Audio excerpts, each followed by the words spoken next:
Story 1. You will never be good enough. Words like that can haunt a child for life. Criticism is natural, but making a child feel worthless is deeply toxic. Story 2. You are my son. Therefore, you are my property. I can do whatever I want with you, and you have to obey me. Story 3. My brother died in a car accident, and my mother said it should have been me or my sister instead of him. Story 4. Seeing him struggle with depression, insomnia, and school or college, people just say, "You were just being lazy. You just don't care enough." Or, "No, you don't need a doctor. You just need to actually study." Story 5. We thought you were suicidal, so we left you alone. She says she does not remember saying this to me. I do not believe that my father would have left me alone if he thought I was suicidal, but my mother would. Story 6. Helping a child feel that what they do is better than what others do, rather than feeling they are better than others. Saying a gentle no but allowing the child to do it anyway without any consequences. Encouraging them not to think critically and instead rely on myths and magical thinking. Story 7. You are such a disappointment. Why can't you be like them? I wish I never had you. You should have ended your life. Story 8. I thought you were going to die when you were a baby, so I did not bond with you. That is why I treat you badly and not your siblings. This was told to me by my mother when I was 10. Story 9. My mom said a lot. Having children ruined my life. I wish I never had children. I hate children. My favorite was how she reminded me I was an accident. Story 10. My dad told me, "You wouldn't be here if your mother could count." I assume it was something to do with taking the contraceptive pill and that I was a mistake.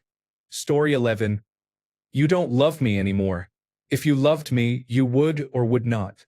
Said by a parent to a child as a disciplinary tool when the child is perceived as acting out or misbehaving. Story 12. We beat you and scold you for your own good. You owe us everything. You and a dog are the same in our eyes. You should sit when we ask you to sit, stand when we ask you to stand. You are not depressed or suicidal. You are just lazy and a failure. You will never amount to anything in your life. You will always be a pathetic loser. We are embarrassed to call such an ugly loser our daughter. Everybody is laughing at us for having you. Story 13. Because I said so. This phrase teaches children that adults know better. Children learn not to question what an adult says. In this way, parents turn their kind into potential victims of kidnapping. Story 14. If you think Elon Musk is an idiot, then you are an idiot. Not the most toxic thing he has said for sure, but the most recent one. Story 15. Your father would have been ashamed of you. That hurt. He died when I was young, and I always tried to live up to what I think he would like. Story 16. My stepmother told me I was ugly and that I had an unattractive body at least twice a week. She also called me stupid regularly. I no longer live under that influence, but it took years to find my self-worth. Story 17. I don't know if you realize this, but your father and I are very embarrassed to be your parents.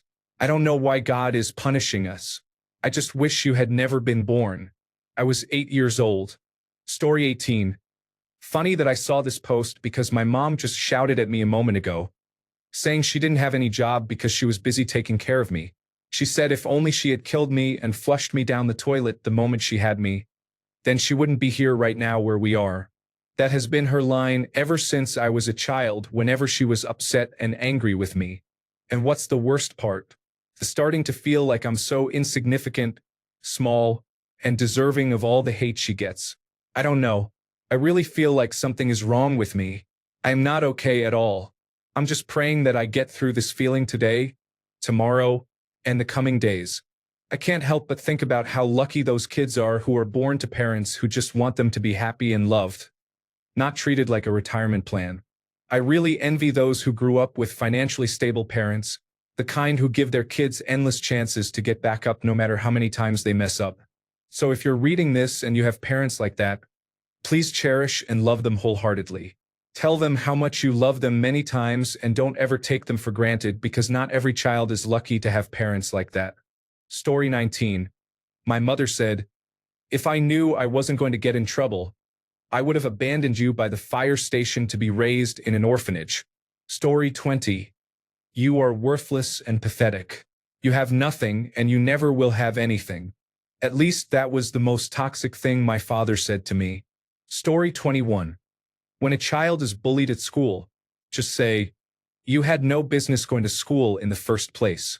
You are in high school. Why are you still going to school? I will not come out there and stop them. You are on your own with this because you had no business going to high school. My late mother said this to me." Story 22. You are not allowed to feel that way. Talk about leaving scars that can confuse how to manage emotions for decades. You only learn to manage the feelings you are allowed to have. If you are not allowed to be sad or angry, then you never learn to regulate them properly. Story 23. Not me, but my adopted friend, the mother, used to say I should have never bought you or watch me return you to the pit you came from. Plain evil. My mother's girlfriend sent me texts like, "Your mother would rather kill herself than live with you," when I was around 13, which was cruel. Story 24. After reading this Reddit comment, I realized that being a good parent is not easy. I still need to learn how to express my emotions and feelings and how to communicate in the right way. Story 25. My mother would describe the graphic details of her giving birth to me and how she nearly died whenever I do not meet her expectations. Story 26. Having kids is all about luck. With Janice I had luck. With Makakaluko not so much. That was my mother on the phone when I was 12. Story 27. My mother told me that my father wanted an abortion. She was 17 and he was 20 when she became pregnant. That has stayed with me. She also called me cold because I am introverted and have trouble expressing emotions. My father has also made a few jokes about how I should have been a boy and how my brother's events, such as school and sports, are just more interesting. Story 28. For me, it is what they do not say. Do not ask how I am, do not say they love me, and so on. I moved overseas and they did not check in for over a year. When my brother did the same, they visited him 2 times in the first year. They are very invested in their favorite children, especially those who have children. Story 29. The feeling when I realize my mother has said many of the things in this thread to me at some point in my life. Story 30. So I was about 4 or 5 years old in the back seat of my dad's car. Summer was ending, and with it, my grandma's very first visit from her home state. It had been a good visit, and I was upset she was leaving and had started crying. My dad looked at me and said, "If you keep crying, she will never come back." A pretty strong example of toxic masculinity. Story 31. The situation is 1,000 times worse than my experience, of course. Anytime I had a complaint such as hunger, exhaustion, sadness, or anger, she would reply, "Ah, Principessa," in a very condescending tone. It made me shut up quickly, so she kept doing it because it worked. Story 32. Not to me, but to my mother, and it still haunts me. My grandfather used to beat my mother when she was little. At one point, she stopped crying at his punches, and he would get angry and continue to hit her, saying, "I hate it when I hit you and you don't cry." My mother has a habit of reminding me how dependent I am on her and how much control she has over me. She often does not acknowledge our traumas because she feels like she is a bad parent. She physically abuses us, as does my father. We had a fight about it once. So I asked her what the difference was between my father's abuse and hers. She said, "Well, I love you, he does not." I would say that it is the normalization of abuse. Story 33. My father is a narcissistic person. He always says, "You can't do it," or "That's not true." The best one is, "Why is everyone else always wrong and you are always right?" Story 34. You can tell me anything. It sounds nice on the surface, but it is not true. Instead of telling me, show me. Story 35.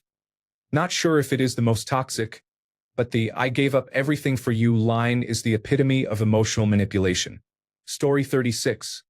My parents sharing how they have felt insecure about body features they have passed on to me did serious damage to me as a kid. Honestly, it takes about 2 decades to unlearn that. Story 37. You should go harm yourself. We do not like you. No one will ever love you because I, as your mother, cannot even love you. I do not like you. I only tolerate you because you are my daughter. Children are meant to be seen and not heard. Do not talk when I am speaking to adults. Story 38. They just tell you all the things they went through and act like it was your fault that it happened to them, when in the first place it was not your fault that they got pregnant. Story 39. What is wrong with you? There were many things I was not able to come to terms with until my late 20s and early 30s because I was conditioned to think they were wrong. Thank you. Story 40. Comparing them to anyone else, such as other classmates or siblings. Using anything their child has told them that they know is vulnerable in a weaponized manner during an argument. The moment a parent does that, they wonder why their child never shares anything anymore. Maybe it is because you use it against them later. That shows your child that you cannot respect them when they share something vulnerable. Story 41. Switching between praise and scolding to manipulate you. My narcissistic ex-stepfather used to do that when I was a child. Story 42. You are the good one, the one that was better than your siblings. And look at her running like she is in shape. Both were from my dad, and the last was about my sister specifically. I was just the quiet and compliant one while my older sister was, and still is, much smarter than I am. Both of those statements made me want to vomit. Story 43. Well, here are a few. I hope you die. Why can't you be like her? You are the reason why I want to die. And then my mom wonders why I do not spend time with her. Story 44. I wish you all would run away and never come back. Certain people in my family tend to say some really messed up things when they are angry. Story 45. I am adopted, so this is my experience. When I was in foster care, I went through 5 different homes. I liked the third a lot, but the fourth was awful. The foster mother was terrible. The thing that broke me was when she said, I can see why no one wants to adopt you. I was 15. Story 46. My mom used to tell me all the time that she does not like me, does not want to do things with me, and has to love me because she is my mother. Story 47. If you don't want to do the activity, I will leave you right here. This is basically threatening abandonment every time your child does not do what you want. I am sure this has nothing to do with the fact that I constantly feel like I need to obey everyone or else they will leave me. Definitely has not affected me negatively in sexual situations I did not want to participate in. Story 48. My mom said she wished she never had children. She even made up a song called, I Hate Children, making fun of me for not having a lot of friends. She called me the devil. She said she would take me to the beach but went out with her friends instead. She said she works her fingers to the bone for me. She made dinner for herself and my dad, and my sister and I only ate if there were leftovers. She laughed and joked about how my sister wanted to be transgender behind her back. She drew sexual organs on my math homework as a joke. I came home from school to a locked house and had to break windows to get in. I am 40 years old and have not seen her since my early 20s. This experience stays with you. I have no feelings of love for her whatsoever. I wish I did. It is always so alien to me seeing people love their moms and have a mom who would always support and love them. People say I should talk to her and reconcile, but I do not think she deserves that. Story 49. I was adopted through a closed adoption when I was 3 days old, so I did not know my birth parents.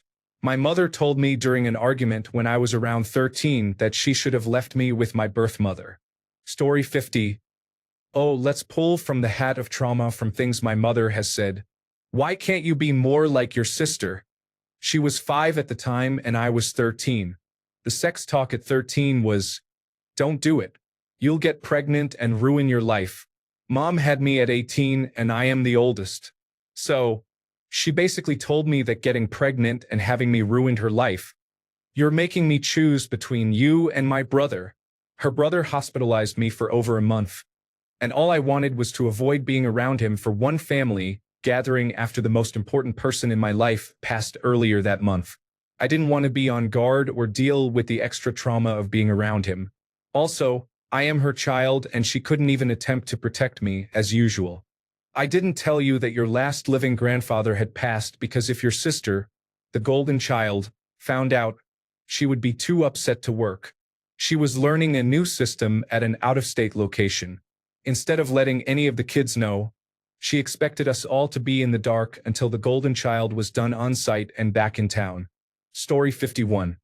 When I had a fight with my baby brother when I was a kid, around 5 to 6 years old, my dad grabbed me, pushed me up against the wall and said, "If you're going to act like this, you can no longer be our son."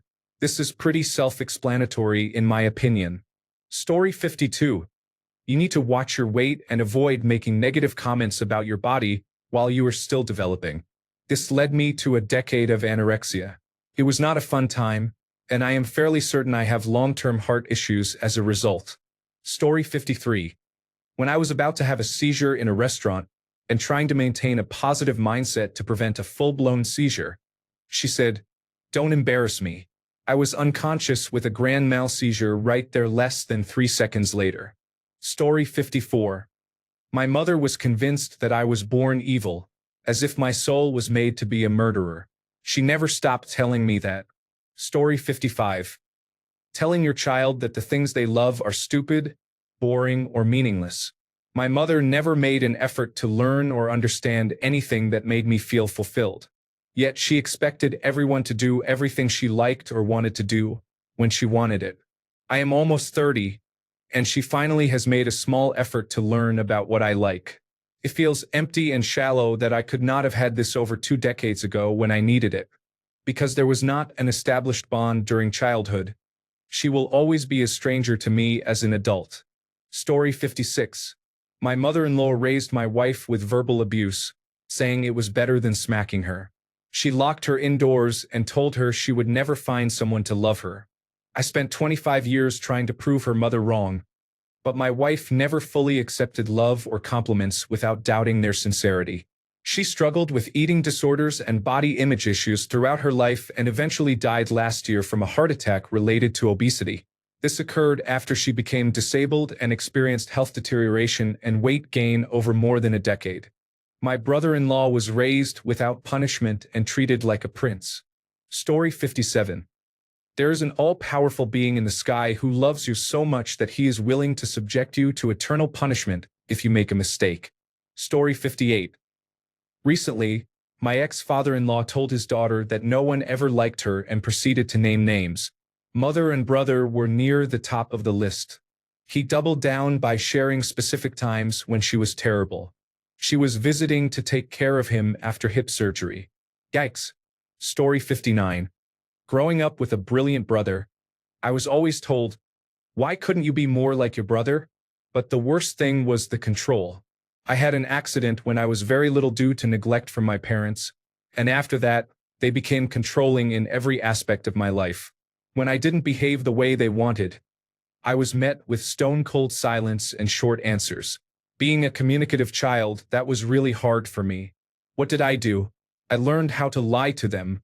I hate it, but they can't handle the truth about my life and my choices, so they get an alternative version when I want to do something they disapprove of, like going on holiday, buying shoes, or being with my boyfriend. Mind you, I have been financially independent for a while already and have my own house, but I still get snarky comments. Story 60. I should have listened to my thoughts and gone through with that termination. That woman was my mother once. Story 61. The most toxic thing my mom did was one time I found $5 at a Toys R Us store. A bit later, I told her excitedly that I found it. Instead of being happy for her child suddenly being rich, I was about 7 and felt rich. She claimed that if I really found it, I would have said something right away instead of waiting. She accused me of stealing it from her purse and took it from me. This led me to realize I needed to tell people as little as possible and reinforced my belief that I should trust people as little as I can. Story 62. I wish I never had you. Get out of my house. You will never be anything.